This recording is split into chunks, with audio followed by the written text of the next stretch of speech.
का भाव है।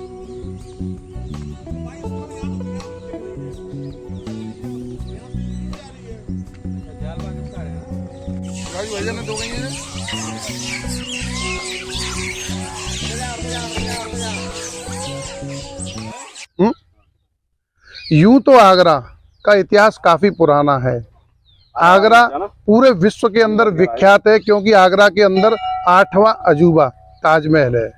लेकिन पौराणिक दृष्टि से देखें और आध्यात्मिक दृष्टि से हम देखें तो आगरा का इतिहास गौरवशाली है। आए हुए हैं आज हम ऐसी जगह जहां हम आपको दिखाने वाले हैं पांडवों की तपोभूमि। बहुत सारे लोगों को ये जानकारी नहीं है कि आगरा के अंदर पांडवों ने भी 12 वर्ष का यहाँ पर रह करके तपस्या की थी। क्या है इसका गौरवशाली इतिहास और कैसी है यहाँ पर ये सुंदर मनोरम जगह जिसे आप हमारी वीडियो की माध्यम से देखने वाले हैं। और यहाँ पर च्यवन ऋषि, जिसे कि सब जानते हैं, जिन्होंने अपने बुढ़ापे के दौरान अपने यौवन को प्राप्त किया था, उनकी भी तपस्थली रही है यह पश्चिमानी धाम। क्यों पड़ा इस जगह का नाम पश्चिमानी धाम? यहाँ पर सूर्य भगवान ने क्यों पांडवों की तपस्या से खुश होकर के अच्छे पात्र दिया था और आज भी वह अच्छे पात्र कहां पर है, जानेंगे सब देवकांत हिंदुस्तानी के साथ। नमस्कार दोस्तों, मैं हूं देवकांत त्यागी और स्वागत है आपका मेरे YouTube चैनल गर्मा जी ब्लॉगर में। वीडियो पसंद आए तो चैनल को लाइक कर देना, सब्सक्राइब कर देना, कमेंट कर देना और वीडियो को शेयर कर देना। जय हिंद, जय भारत। आगरा के शोरगुल और भीड़ भाड़ से दूर एक अलौकिक शांति आगरा मथुरा हाईवे से यमुना किनारे की ओर 10 किलोमीटर की दूरी तय करने के लिए गांव और रास्ते में प्राकृतिक हरियाली का आनंद लेते हुए छोटे छोटे झुंडों में मिलने वाले बंदरों के कौतूहल को देखते हुए कुछ उन्हें खिलाते और पिलाते हुए पहुंचते हैं पांडवों की तपोभूमि पश्चिमानी धाम। आज की यह आध्यात्मिक यात्रा आपके लिए गौरवशाली इतिहास और अतीत को बताने के लिए है। हो सकता है इससे पहले आपको इसके बारे में जानकारी नहीं हो। आगरा में पवित्र नदी यमुना के किनारे भारत के अनेक ऋषि मुनियों ने तपस्या की है। आगरा रामायण और महाभारत के समय की घटनाओं का साक्षी रहा है। इसका अतीत निश्चित ही आपको गौरवान्वित करेगा। यह जगह है जहां पर पांडवों ने 12 वर्ष कठोर तपस्या की थी, जिसके साक्ष्य और अवशेष आज भी यहां मौजूद हैं। महाभारत के दौरान महाभारत के युद्ध में पांडवों के द्वारा अपने सगे संबंधियों की मृत्यु का भार जब उनसे सहन नहीं हो रहा था, तब उन्होंने श्री कृष्ण से अपनी इस वेदना को व्यक्त किया। उन्होंने कहा कि युद्ध में मारे जाने वाले अपने सगे संबंधियों के पाप से किस तरीके से मुक्ति पाई जा सकती है। तब भगवान श्री कृष्ण ने उनसे कहा कि जहां पर यमुना जी अपने स्वभाव से विपरीत यानी कि पश्चिम की ओर बह रही हो, वहां पर सोमवती अमावस्या के दिन स्नान करने से आपको इसके पाप से मोक्ष मिल जाएगा। तब पांडव पहुंचे आगरा के यमुना के किनारे, जहां पर यमुना जी अपने स्वभाव के विपरीत पश्चिम की ओर बह रही हैं। इसी वजह से इस जगह का नाम पश्चिमानी धाम पड़ा। पांडवों ने यहाँ पर 12 वर्ष कठोर तपस्या की, जिसके उपरांत यहाँ सोमवती अमावस्या पड़ी। इतने लंबे समय बाद सोमवती अमावस्या पड़ने के कारण पांडवों ने अमावस्या को श्राप दिया कि कलयुग में जहाँ आज आपने हमें इतनी कठोर तपस्या कराई और इतना समय लगाया, तुम्हें श्राप देते हैं कि कलयुग में 1 वर्ष में 2-2, 3-3 बार तुमको आना पड़ेगा।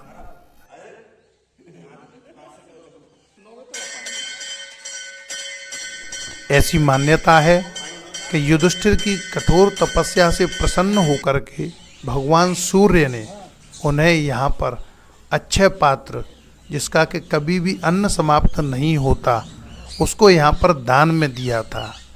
यहाँ यमुना में जो आपको यह जगह दिखाई दे रही है, बताया जाता है कि प्राचीन काल में पांडवों ने यहीं पर अपनी झोंपड़ी बनाई थी, जिसके अवशेष आज भी यमुना के अंदर मौजूद हैं।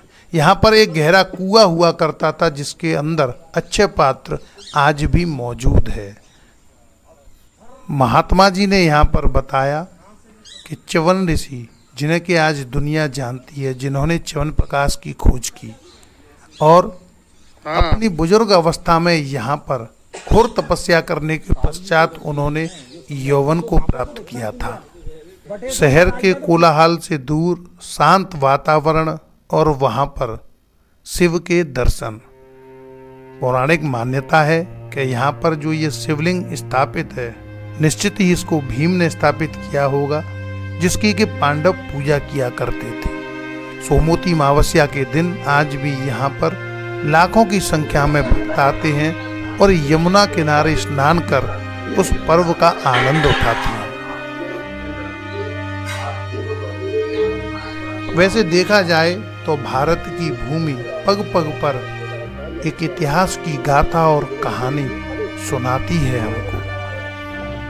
कल कल बहती हुई यमुना जी, प्राकृतिक आभा, मंदिर के चारों ओर हरियाली निश्चित ही आपके मन को सुकून और शांति प्रदान करने वाली है। भक्त यहाँ आते हैं, शिव जी का अभिषेक करते हैं, पांडवों की गाथाओं को सुनते हैं और उसे यहाँ महसूस करते हैं। ऐसी अद्भुत और अलौकिक शांति निश्चित ही पश्चिमानी धाम में आकर के मिलती है। तो इस वीडियो को देखने के बाद में भला ऐसा कौन शख्स होगा जो यहाँ पर आना नहीं चाहेगा। यहीं के महंत से जानी हमने इस पश्चिमानी धाम की कुछ रोचक ऐतिहासिक कहानियाँ। यहाँ पर च्यवन ऋषि जी की प्रतिमा को भी स्थापित किया गया है, जो कि आपको यहाँ मंदिर में दिखाई देगी। राधा कृष्ण का मंदिर बना हुआ है। यहाँ के महंत जी ने बताया कि शिव मंदिर में स्थापित यह मूर्ति, जिसपे कि 4 कलाकृतियाँ बनी हुई हैं, यह भी पांडवों के उसी काल का अवशेष है। बंदरों के झुंड को देख करके एक बार तो ऐसा लगता है कि ये हम पर हमला कर देंगे, लेकिन बड़े ही नटखट स्वभाव के ये वानर यहाँ पर आने वाले, प्रतिदिन इनकी सेवा करने वाले लोगों के व्यवहार से अच्छी तरह से भली भांति परिचित हैं। ये यहाँ जैसे ही कोई गाड़ी आती है, आकर के सब लोग झुंड में बैठ जाते हैं। उन्हें पता है कि निश्चित ही गाड़ी में आने वाले व्यक्ति कुछ न कुछ उनकी पेट पूजा का सामान लेकर के आए होंगे। तो चलिए जानते हैं यहाँ के महंत से उन कुछ रोचक कहानियों को, जिनसे शायद आप अभी तक अवगत नहीं होंगे। सतयुग का आश्रम, सतयुग का सतयुग श्रवण ऋषि की तपोभूमि। श्रवण ऋषि ने तपस्या करी यहाँ किया 7,000 वर्ष। 7,000 वर्ष। हाँ, राजा सर्वयाती, अयोध्या के राजा सर्वयाती नए परिवार फौज पंथन लेके यहाँ किया आए। उनने अपना यहाँ किया भ्रमण किया। भ्रमण करने में राजा सर्वयाती की पुत्री सुकन्या नाम की, उसने दीमक चढ़ी हुई थी शिव ऋषि महाराज पर। दीमक समझ के नेत्र के शूलाक दिखे, उनमें उस करने से नेत्र इन कर दिए शिव ऋषि जी। तब फौज पलटन विचलित हो गई, मलमूत्र बंद हो गए, बहुत परेशान हुई। तब कही क्या गलती हुई है, तो देखें तो वो खून की धार निकल रही। उनको साथ दिया, उन्होंने कहा क्या है भाई, किसने किया है। पुत्री ने कही, सुकन्या ने, कि महाराज मेरे पर गलती हो गई है, मैंने मिट्टी समझ के इसमें। तो उनने सुकन्या को वो उन्हीं के अर्पण कर दिया कि आप सेवा में रहोगी यहाँ किया। महाराज वे अयोध्या वापस चले गई। सुकन्या रहते काफी समय निकल गया। और उसके बाद में 2 देवता आए, वो देवता, उसने पहले तो उनसे वैसी बात करेंगे, देखें सूर्यवंश में कितना धर्म है कि तुम क्या करोगी, हमारे साथ चलो, ये अंधा है वान की कुछ नहीं। फिर वो ले गई नदी के किनारे, नदी के किनारे कि हम 1 2 3 कहेंगे और तुम नदी में कूदो तीनों। तो 1 2 3 कही तो उनकी 18 साल की अवस्था महाराज जी की निकली। एक दिन दोनों बोले कि सुकन्या आप पहचान लो कौन से पति हैं आपके। सुकन्या एकदम चक्कर में पड़ गई और सुकन्या ने दिशा देखी कि मैं महाराज कौन सी दिशा में है। जब महाराज जी का याद पकड़ लिया कि जाओ अवस्था चेंज कर गए, हम आई तुम्हारी और तुम्हारा धर्म देखने आई कि सूर्यवंश में कितना सत्य है, हकीकत में सत्य है तुम। बाकी का यहाँ पर पांडवों का भी प्रवास रहा है, वो तो पीछे रहा है बहुत, पांडवों का उसके बाद में रहा है, बहुत पीछे रहा है। महाभारत के बाद फिर को राज देने के बाद उसके बाद में काफी समय हो गई तो राजा सर्वयाती वापिस लौट के आई देखे।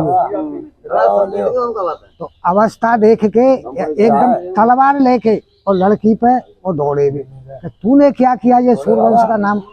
महाराज आए वाले की कुछ नहीं, मेरी मैं वो ही श्री वो हूँ महाराज में, और मेरी अवस्था चेंज हो गई है। उन्होंने पूरा हाल बताया और मैंने शिवन प्राश बना के आँखों को सही किया है, शिवन प्राश बना के आँखों को ठीक किया है।